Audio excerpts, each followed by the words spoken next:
सर्वज्ञ श्री चक्रधर स्वामी की जय। बालपणी गुरुवर्यांच्या सान्निध्यामध्ये परिभ्रमण करीत असताना मी त्यांचे मुखातून जे काही प्रवचन ऐकले ते प्रवचन माझ्या कायम स्मरणात आहेत. माझ्या बालबुद्धीवर ते कोरलेले होते. त्या प्रवचनापैकी काही प्रवचन तर फारच उद्बोधक आणि प्रेरक असत. त्याच्यामधल्या कथा गोष्टी मनामध्ये घर करून राहत असत.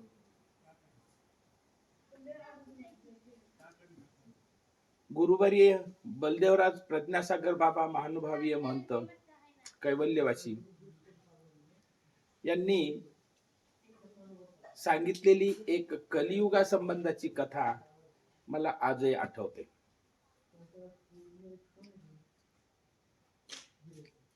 ती कथा अशी आहे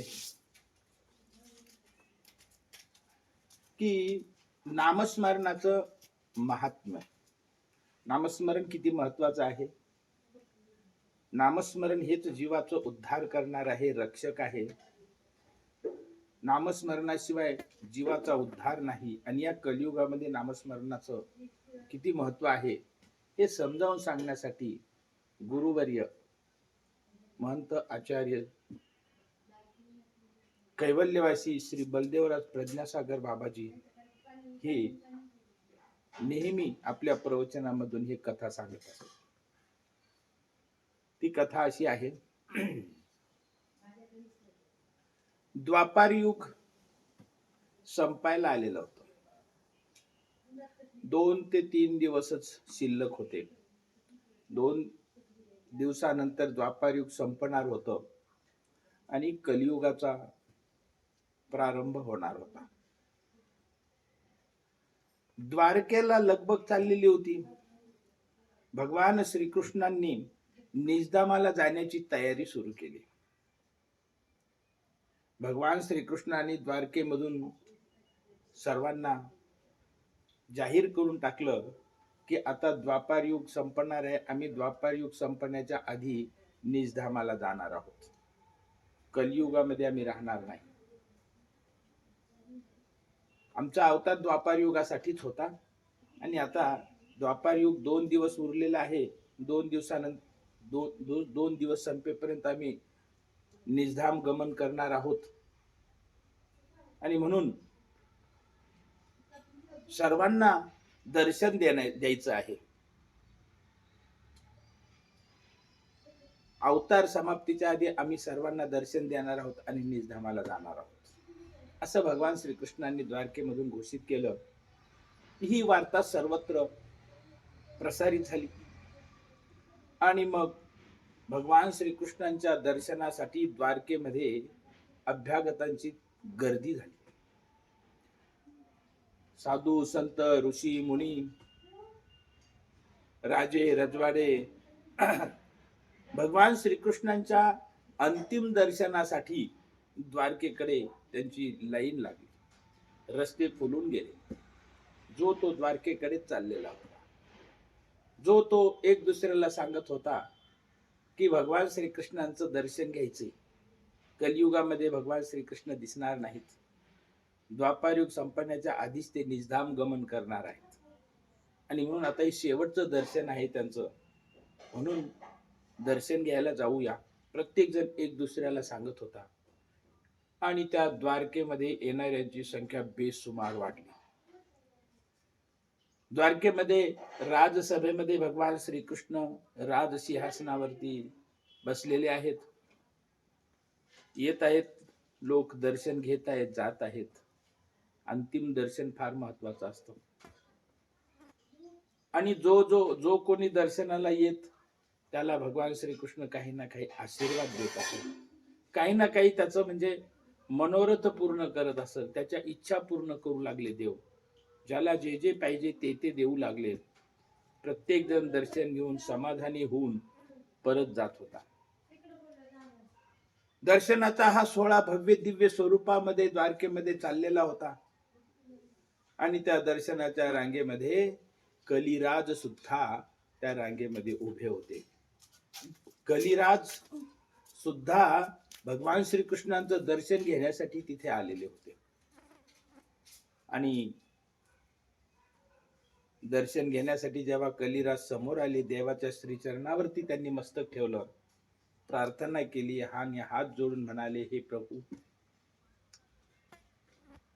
दर्शनाला येणाऱ्या प्रत्येकाला आपण काही ना काही भेट देत आहात. दर्शनार्थींच्या इच्छा पूर्ण करत आहात, मनोरथ पूर्ण करत आहात. कुणाला काय जे जे मागेल ते तुम्ही त्याला देत आहात. तुमच्या ह्या दारामधून कोणीही रिकाम्या हाताने परत जात नाहीये. प्रत्येकाची झोळी तुम्ही आनंदाने भरून देत आहात. हे प्रभुवर्य, धन्य आहे आपली. मी कलिराज, मी सुद्धा तुमच्या श्रीचरणाला शरण आलेलो आहे. मला पण माझी इच्छा पूर्ण करा. मला पण काहीतरी असं द्या की जेणेकरून माझं कल्याण होईल. भगवान श्रीकृष्ण प्रसन्न होऊन त्याला म्हणाले, कलिराज, जो आमच्या चरणाशी शरण आला त्याला आम्ही रिकामं पाठवत नाही, त्याला काही ना काही देतो. आजपर्यंत आमच्या दारातून कोणी परत गेलेला नाही आणि जाणार नाही रिकामा. प्रत्येक जण काही ना काही प्राप्त करूनच आमच्या दारातून जाईल. तुम्ही आमच्या दारामध्ये आलेले आहात, तुम्ही आमच्या दर्शनाला आलेले आहात. सांगा तुम्हाला काय हवं आहे, मागा तुम्ही वरदान. आम्ही सगळ्याला काहीतरी वरदान देत आहोत, काही वरदान देत आहोत. दर्शनाला येणाऱ्याची इच्छा पूर्ण करत आहोत. तुम्हाला पण आम्ही जे तुम्ही मागाल ते देऊ, तुमची पण इच्छा पूर्ण करू. मागा तुम्हाला काय पाहिजे ते. भगवान श्रीकृष्णांचं हे आश्वासन ऐकून कलिराज मनामध्ये सुखावले आणि म्हणाले, हे प्रभू, मी कली कृतयुगापासून, त्रेतायुगापासून, द्वापार युगामध्ये मी आलो. या तीनही युगामध्ये मला खूप सहन करावं लागतं. मी मूळचाच दुष्ट, कुस्वभावाचा, आणि मी जिथं जाईल तिथं सर्वजण माझ्यावरती बहिष्कार टाकत असत, मला हाकलून देत असत. माझा नाना शब्दामध्ये माझी निर्भत्सना करत असत. कृतयुग सत्ययुग होतं. त्या कृतयुगामध्ये सगळीकडे सत्याचं राज्य चाललेलं होतं. त्या राज्यामध्ये मला कोणीही जवळ थांबू देत नसे, कारण माझा स्वभाव हा दुष्ट, असत्य, कुविचारी. माझी सावली सुद्धा कोणी पडू देत नसत. आणि म्हणून मी कृतयुगामध्ये, त्रेतायुगामध्ये मी कुठेतरी गुहेमध्ये, अंधाऱ्या जागेमध्ये मी दिवस काढले. मला कोणी जवळ येऊ देत नव्हतं. माझा असत्यपणाचा स्वभाव, माझा दुष्ट स्वभाव, माझी वाईट मनोवृत्ती, माझी पापी दृष्टी कुणालाही सहन होत नसत. आणि म्हणून सगळीकडून मला दूर दूर लोटण्यात येत होतं. प्रभुराया, द्वापार युगामध्ये सुद्धा साधू संत ऋषी मुनी मला जवळ येऊ देत नसत. अशा प्रकारे त्या कृतयुगामध्ये, त्रेतायुगामध्ये, द्वापार युगामध्ये मी अनन्वित प्रकारे सहन केलेला आहे. वनवास सहन केलेला आहे, एकांतवास सहन केलेला आहे. म्हणून हे प्रभू, आता मला असं वरदान द्या की ह्या कलियुगामध्ये माझंच राज्य येईल सगळीकडे. बस एवढंच मला वरदान द्या प्रभुराया. असं म्हणून कलिराजाने भगवान श्रीकृष्णांच्या श्रीचरणावरती मस्तक ठेवून प्रार्थना केली. भगवान श्रीकृष्ण विचारात पडले. हा कलिराज अधर्मी, अत्याचारी, असत्यवादी,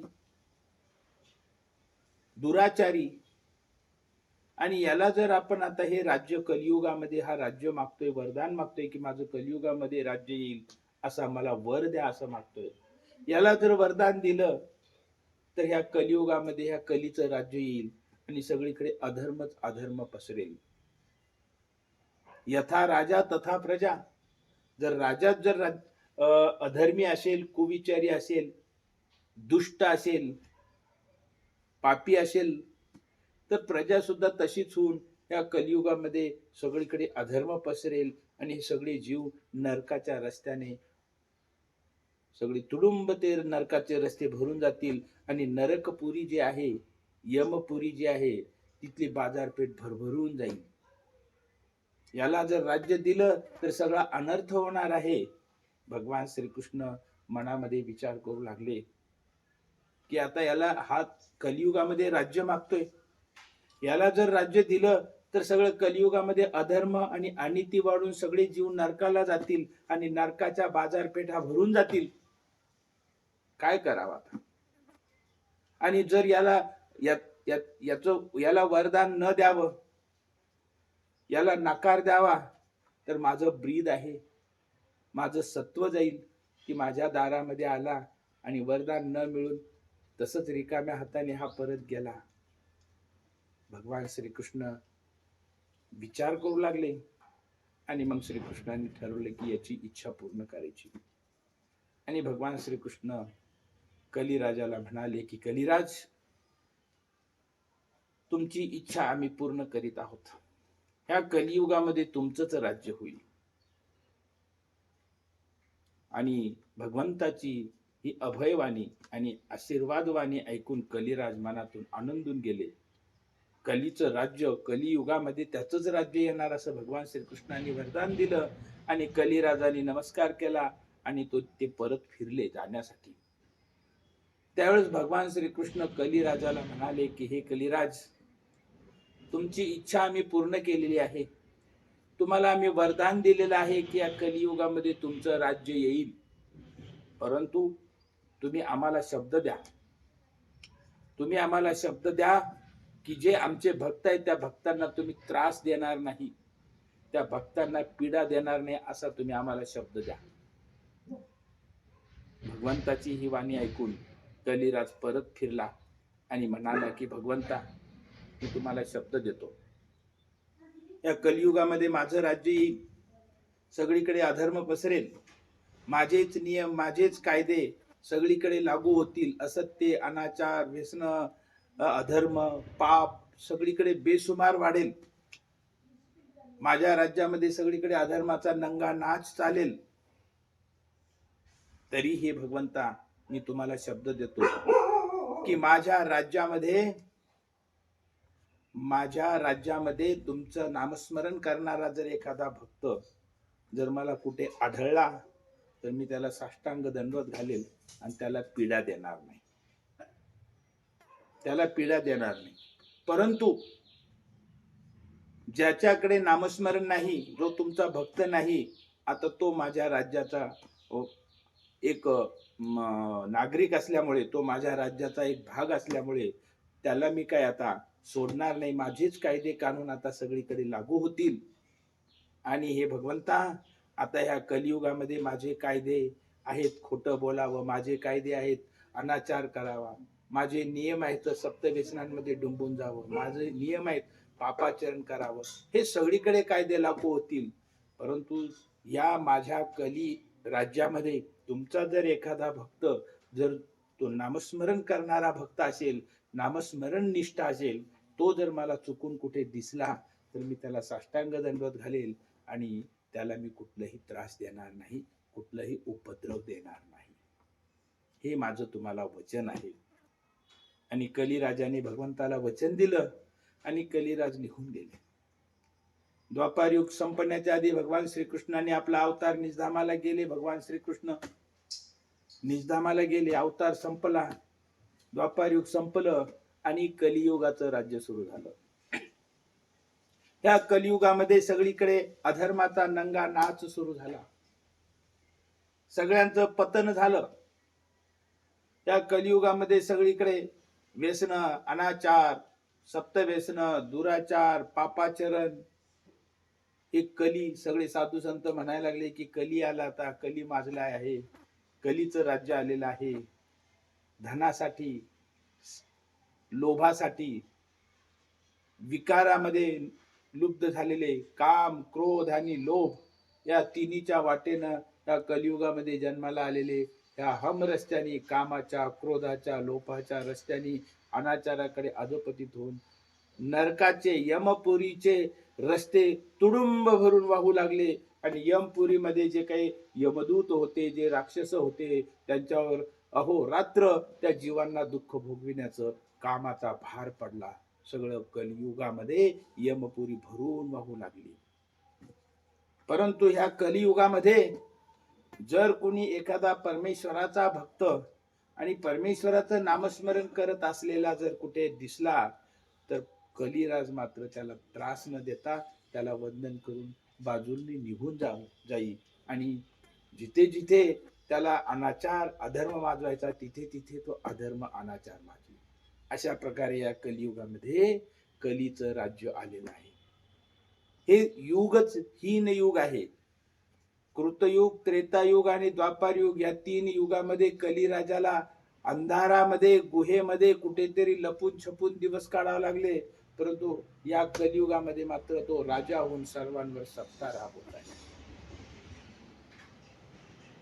म्हणून ह्या कलियुगामध्ये जो परमेश्वराचं नामस्मरण करेल, तोच या कलियुगामध्ये सुखरूपपणे परमेश्वराच्या पदाला प्राप्त होईल, मोक्षाला जाईल. परंतु नामस्मरणापासून जो वेगळा आहे, तो कली राजाच्या चरख्यामध्ये पिसल्या जाईल आणि तो नरकाला जाणार हे नक्की आहे. आणि म्हणून या कलियुगामध्ये नामस्मरणाचं मोठं महत्व आहे. नामे पाप जळे, भवाब्दी वितळे, शत्रू कदा ना तळे, आले विघ्न टळे, महाभय पळे, वागेश्वरी पांगुळे, नामाचा महिमा विधीस नकळे, मोक्षापदी जारुळे, ऐसे नाम जपा तुम्ही बहुबळे, घ्या मुक्तीचे सोहळे. परमेश्वराचं नामस्मरण जर आम्ही केलं तरच आम्ही या कलीच्या वक्र दृष्टीपासून स्वतःचा बचाव करू शकू आणि परमेश्वराच्या प्राप्तीला जाऊ शकू. म्हणून नामस्मरण अत्यंत महत्वाचं आहे. नामाच्या वेगळं ह्या कलियुगामध्ये नामाच्या वेगळा कुठलाही तरण्यासाठी उपाय नाही. नामस्मरण हेच या जीवाचं रक्षण करणार आहे, असं प्रवचनामधून आमचे बाबाजी सांगत असत. आणि नंतर एक भजन म्हणत असत. चक्रेश मंत्र घ्यावा जीवास रक्षण्याला, जीवास रक्षण्याला चक्रेश मंत्र घ्यावा. प्रवचनामधून गुरुवर्य बाबाजी सांगत की नामस्मरण करायचे, परंतु नामस्मरण कुणाचं करायचे? ह्या पृथ्वीवरती या सृष्टीमध्ये 33 कोटी देवी देवता आहेत. 81 कोटी 1.25 लाख 10 देवतांचं वर्णन ब्रह्मविद्याशास्त्रामध्ये आलेलं आहे. त्या देवतांचं नामस्मरण केल्याने हा जीव तरून जाणार आहे का? नाही. धनाचं, धन, मला पैसा पैसा पैसा पैसा म्हणून अहोरात्र चिंतन करून धनाच्या मागे पळणारे बहुत दिसतील. मग त्या धनाचं नाम जप केलं तर या संसारातून सुटून जाणार आहे का तो? नाही. मग नामस्मरण कुणाचं करायचं आहे? नामस्मरण त्या परमेश्वराचं करायचं आहे. ज्या परमेश्वराने या जीवाला आश्वासन दिलेलं आहे, खात्रीपूर्वक सांगितलेलं आहे गीतेमध्ये की सर्व धर्मान परित्यज्य माम एकम शरणम व्रज, अहम त्वा सर्व पाप्योभ्यो मोक्ष इष्यामि मा शुच. सर्व देवी देवतांच्या, सर्व धर्माचा त्याग करून तू एक निष्ठतेनं मला शरण ये. तू असं करशील आणि पतिव्रतेप्रमाणे एक निष्ठतेनं तू मला शरण येशील, तर मी तुला ह्या संसाराच्या बंधनातून, ह्या पापापासून, ह्या नरकापासून तुझं रक्षण करेल आणि तुझा उद्धार करेल. असं आश्वासन देणारा तो परमेश्वर, त्या परमेश्वराची, त्या श्रीकृष्ण भगवंताची या सर्व जगावर सत्ता आहे. त्याचं नामस्मरण केलं तरच हा जीव ह्या संसार बंधनातून, त्या भवसागरातून तरून जाईल. नाहीतर त्याला पुनरुपी जन्म, पुनरुपी मरण ह्या नरकामध्ये अनंत काळपर्यंत दुःख भोगावं लागेल. म्हणून परमेश्वराचं नामस्मरण करायला पाहिजे. त्या परमेश्वराचे अवतार आहे सर्वज्ञ श्री चक्रधर प्रभू. त्या प्रभूंचा मंत्र म्हणजेच चक्रेश मंत्र घ्यावा. जीवास तारण्याला, जीवास रक्षण्याला श्री चक्रेश मंत्र घ्यावा. म्हणून हे नामस्मरणाचं महत्व आमचे गुरुवर्य बाबाजी प्रवचनामधून सांगत असत. ऐकणारे तल्लीन होत असत. ते लहानपणी त्यांचं ऐकलेलं प्रवचन आजही माझ्या मनामध्ये कोरून ठेवलेलं आहे. त्या स्मृती आजही माझ्या मनामध्ये जाग्या आहेत. सर्वज्ञ श्री चक्रधर स्वामी की जय.